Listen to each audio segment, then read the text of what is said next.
টান টান উত্তেজনা, স্নায়ু যুদ্ধ। অবশেষে চিকিৎসকরা ইতিমধ্যেই বাসে করে রওনা দিয়েছেন কালীঘাটের উদ্দেশ্যে, অর্থাৎ মুখ্যমন্ত্রী মমতা বন্দ্যোপাধ্যায় বাড়িতে তারা যাবেন বৈঠকে বা যাচ্ছেন এই মুহূর্তে বৈঠকে। আর সেই বৈঠকে যাওয়ার আগের ছবি, অর্থাৎ বাসে করে ইতিমধ্যেই তারা যাচ্ছেন, সেই ছবি আপনাদের সামনে আমরা তুলেও ধরছি। আর ঠিক এই জায়গায় দাঁড়িয়ে মূলত যে পরিস্থিতির দিকে এই বৈঠক, কি আলোচনা হচ্ছে, সিদ্ধান্ত বিশেষ কিছু গ্রহণ করা হচ্ছে কিনা, যদিও ইতিমধ্যে জুনিয়র চিকিৎসকদের তরফ থেকে এবং আন্দোলনকারীদের তরফ থেকে জানিয়ে দেওয়া হয়েছে তারা বৈঠক করবেন, আলোচনা করবেন, কথা বলবেন, কিন্তু সিদ্ধান্তের বিষয় স্বাস্থ্য ভবনের সামনে যেখানে বিক্ষোভ অবস্থান চলছে সেখানে এসে আলোচনা করে আবারও বৈঠক করে তারা তাদের তরফ থেকে জানানো হবে। আমরা কি দেখলাম আজকে? মেল পাল্টা মেল, পাল্টা মেল, পর পর মেল, যেখানে মূলত বৈঠকের জন্য আবারও আহ্বান জানানো হলো এবং তারপরে সেই বৈঠকে সম্মতি জানানো হলো এবং তারপরে বৈঠকের বক্তব্য, পাল্টা বক্তব্যের পর অবশেষে স্নায়ুযুদ্ধের জায়গা এবং তারই সঙ্গে মূলত এই মুহূর্তে রাস্তায়, অর্থাৎ কালীঘাটে মুখ্যমন্ত্রী বাড়ির পথে সেই বাস যাতে জুনিয়র চিকিৎসকরা যাচ্ছেন, আর সেই বাসকেই ফলো করছে আমাদের প্রতিনিধি শ্রেয়সী গঙ্গোপাধ্যায়। শ্রেয়সী, আমরা জানি ইতিমধ্যেই স্নায়ুযুদ্ধের একটা পর্বের অবসান হওয়ার পর এই মুহূর্তে কালীঘাটের পথে কি আপডেট শ্রেয়সী? একেবারে দেখো, এই মুহূর্তে বাস মা ফ্লাইওভারে উঠেছে এবং মা ফ্লাইওভার দিয়ে সোজা কালীঘাটের উদ্দেশ্যে যাচ্ছে। বাসটাকে রীতিমতো কিন্তু একেবারে বলা যেতে পারে যে গ্রিন চ্যানেল করে কার্যত নিয়ে যাওয়া হচ্ছে। সামনে পাইলট কার রয়েছে, পেছনে পাইলট কার রয়েছে এবং আমি তোমাকে যে চিত্রটা একটুখানি দেখানোর চেষ্টা করব, যে বাসটা দেখতেই পাচ্ছ যেখানে বাসটা রয়েছে, বাসের কিন্তু সামনে এবং পেছনে দুটো পাইলট কার রয়েছে। দেখছো পেছনে বিধাননগর পুলিশের পাইলট কার এবং তার সামনেই কিন্তু বাসটা রয়েছে এবং কার্যত যে চিত্র এই মুহূর্তে আমরা দেখতে পাচ্ছি যে কার্যত বলা যেতে পারে যে একেবারে গ্রিন চ্যানেল করে কিন্তু বাসটাকে এই মুহূর্তে নিয়ে যাওয়া হচ্ছে, সেই চিত্রটাই কিন্তু কার্যত এই মুহূর্তে দেখা যাচ্ছে।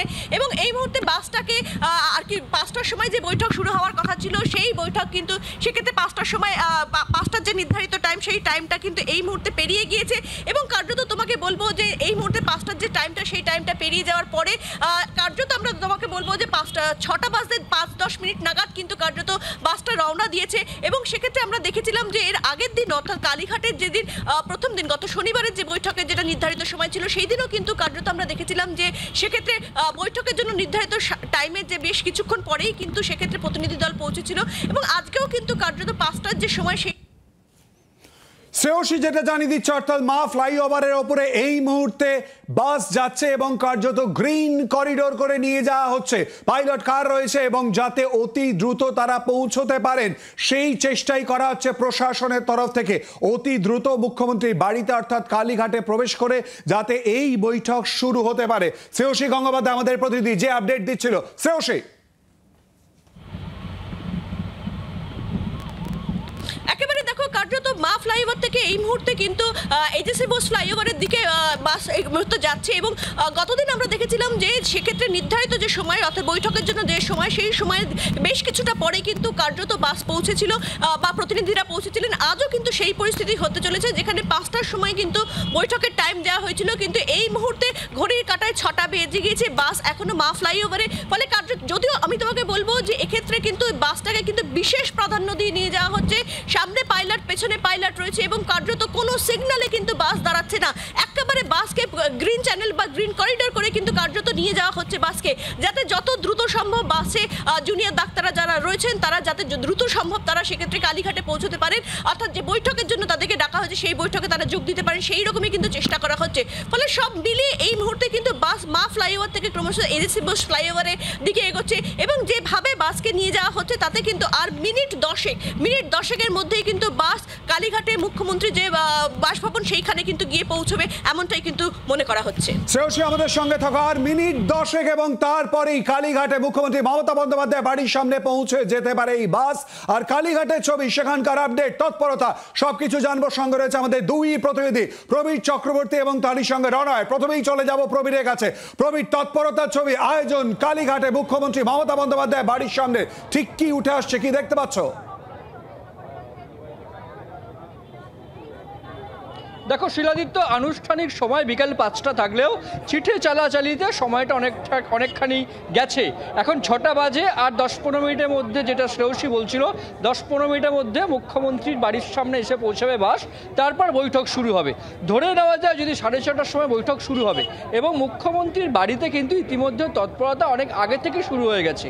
আমরা দেখেছি প্রায় 4:30টা নাগাদ রাজ্য পুলিশের ডিজি তিনি এসে উপস্থিত হয়েছেন, চন্দ্রিমা ভট্টাচার্য তার আগে এসে উপস্থিত হয়েছেন, তারপর সিএস এবং এইচএস তারা এসে উপস্থিত হয়েছেন। অর্থাৎ যে সমস্ত আধিকারিকরা মুখ্যমন্ত্রীর এই বৈঠকে উপস্থিত থাকবেন তারা কিন্তু অনেক আগেই মুখ্যমন্ত্রীর বাড়িতে চলে এসেছেন, এবং এই যে বাস আসছেন আন্দোলনকারী চিকিৎসকদের, তারা এলে বৈঠক শুরু হবে। বৈঠক শুরু হচ্ছে বা বৈঠক হবে, এটা একটা ইতিবাচক দিক, কারণ আমরা দেখেছি যে এর আগে তিনটে বৈঠক ভেস্তে গেছে দুটি ইস্যুকে কেন্দ্র করে। নবান্নের বৈঠকগুলো ভেস্তে গেছে লাইভ স্ট্রিমিংকে কেন্দ্র করে, আর কালীঘাটের বৈঠক ভেস্তে গেছে ভিডিওগ্রাফিকে কেন্দ্র করে। কিন্তু রাজ্য সরকারের তরফ থেকে আজকে পরিষ্কার বলে দেওয়া হয়েছে, no live streaming, no video, only minutes. সেই মিনিটসে কিন্তু জোর দেওয়া হচ্ছে। এখানে আন্দোলনকারীরা বেশ কিছু দাবি তারা মিনিটসকে ঘিরেও তুলেছে, যে তাদের স্টেনো থাকবে, তারা আসবে, তারা টাইপ করবেন, দুপক্ষ সই করবেন। মোটামুটি এই পর্যন্ত কিন্তু এখন পর্যন্ত কিন্তু যেটা জানা যাচ্ছে যে এখন পর্যন্ত এই অবস্থায় দাঁড়িয়ে রয়েছে। শেষ মুহূর্তে কী হবে বলা খুব কঠিন, কারণ আগের দিনও মনে করা হয়েছিল যে বৈঠক হবে, একটা ইতিবাচক দিক উঠে আসবে, কিন্তু সেটা হয়নি অন্যান্য দাবিকে কেন্দ্র করে। সেক্ষেত্রে দাঁড়িয়ে আজকে বৈঠক শুরু হওয়া এটা একটা প্রথম বিষয়। বৈঠক যদি শুরু হয় অত্যন্ত ইতিবাচক একটা দিক, অন্তত কনভারসেশন শুরু হবে। তারপর বৈঠকে কি হলো, আন্দোলনকারীরা বারবার বলছেন 5 দফা যে দাবি সেখান থেকে তারা সরবেন না, এটা একটা বিষয়। তারা দাবিগুলো রাখবেন, রাজ্য সরকার কি আশ্বাস দিচ্ছেন, সেই আশ্বাসে কতটা আশ্বস্ত হচ্ছেন আন্দোলনকারীরা, সেটা একটা বিষয়। পাশাপাশি কর্মবিরতি, রাজ্য সরকারের কাছে অন্যতম বড় চ্যালেঞ্জ হচ্ছে এই মুহূর্তে কর্মবিরতি তুলিয়ে দেওয়া বা তুলিয়ে নেওয়া আন্দোলনকারীদের থেকে, কারণ স্বাস্থ্য ব্যবস্থা এর বিশাল একটা প্রভাব পড়ছে। এই অবস্থায় দাঁড়িয়ে বৈঠক যদি রাজ্য সরকার কী দাবি দাবা নিয়ে বললেন সেটা একটা বিষয় নজর থাকবে, পাশাপাশি কর্মবিরতি নিয়ে চিকিৎসকরা কী বলছেন সেটাও নজর থাকবে। অর্থাৎ বৈঠক যদি হয় সেটা হচ্ছে ইতিবাচক একটা দিক অবশ্যই, যে প্রথম কনভারসেশন হবে আনুষ্ঠানিকভাবে প্রশাসনিকভাবে আন্দোলনকারীদের, এবং তারপরে যে প্রশ্নগুলো থাকবে যে দাবি দাবা নিয়ে আন্দোলনকারীরা কী বললেন, রাজ্য সরকার কী আশ্বাস দিলেন, আন্দোলনকারীরা কতটা আশ্বস্ত হলেন, এবং তারপর অবশ্যই বড় প্রশ্ন থাকবে যে কর্মবিরতি উঠলো কি উঠলো না। সুতরাং ইতিবাচক দিক বৈঠক, সে বৈঠক হবে বলেই মনে করা হচ্ছে, কিন্তু পরের দুটো প্রশ্ন কিন্তু বড় প্রশ্ন থেকে যাবে, যে দাবি দাবা নিয়ে আন্দোলনকারীরা কী বললেন, রাজ্য সরকার কী আশ্বাস দিলেন, আর কর্মবিরতি উঠছে কিনা সেক্ষেত্রে দাঁড়িয়ে যারা আন্দোলন করছেন তারা কি বলছেন রাজ্য সরকারকে, সেটাও বড় প্রশ্ন কিন্তু আজকে এই মুহূর্তে থেকে যাচ্ছে। প্রবীর, অবশ্যই করে পরিস্থিতির দিকে নজর রাখো। প্রবীর যে কথা জানিয়ে দিচ্ছে, অর্থাৎ মূলত বৈঠকের জন্য রওনা দিয়েছে কালীঘাটে, আর মাত্র কয়েক মিনিটের মধ্যে বাস এসে পৌঁছবে। কিন্তু তার আগে যে প্রশ্নটা উঠে আসছে, মূলত বৈঠক শুরু হবে, তো বৈঠকে যোগ দেওয়ার জন্য ইতিমধ্যেই কিন্তু আন্দোলনকারীরা অর্থাৎ জুনিয়র চিকিৎসকরা তারা এই মুহূর্তে রয়েছে আর মাত্র কয়েক মিনিটে।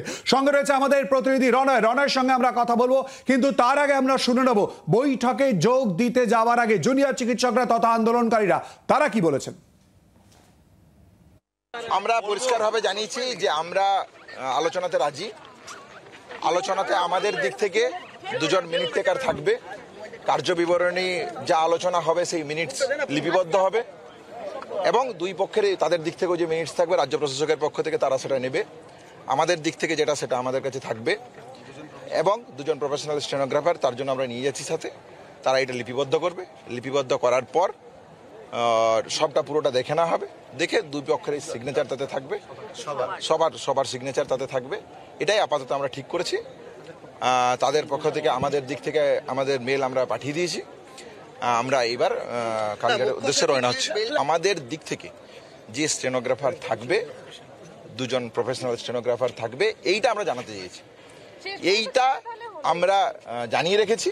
এবার ওনাদের দিক থেকে যদি সদর্থক স্টেপ আসে তাহলে আমরা যাচ্ছি, আমরা টাইমটা মেনটেন করতে চাই। মূলত আমাদের যে 5 দফা দাবি সেইগুলো নিয়ে কথা বলবো। কোনো রকম নেগোসিয়েশন বা কম্প্রোমাইজের জায়গায় আমরা থাকবো না। আমরা আমাদের দাবিগুলো নিয়ে যদি আমরা মনে করি যে আলোচনা সদর্থক হয়নি, তাহলে আমরা ফিরে এসে আমাদের জিবি করে মাসের সাথে কথা বলে আমরা আমাদের পরবর্তী সিদ্ধান্ত জানাবো। না, ওখানে আমরা কোনো সিজ ওয়ার্ক রিলেটেড বা আন্দোলন অবস্থান বিক্ষোভ রিলেটেড কোনো সিদ্ধান্ত জানিয়ে আসবো না।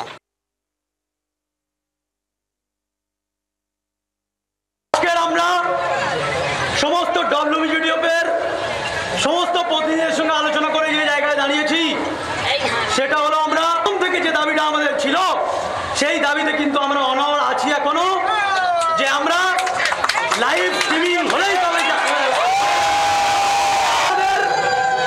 প্রফেশনাল স্টেনোগ্রাফার নিয়ে আমরা যাব মাইনুটস অফ দ্য মিটিং এর প্রত্যেকটা ওয়ার্ড ওখানে সুন্দর করে লেখা হবে এবং দুটো দিকের যারা মিটিং এ থাকবে সবার সিগনেচার থাকবে। এই জিনিসটা নিয়েই তবে আমরা আজকের ফিরব। বাংলার আওয়াজ, বাঙালির আবেগ, জি 24 ঘন্টা।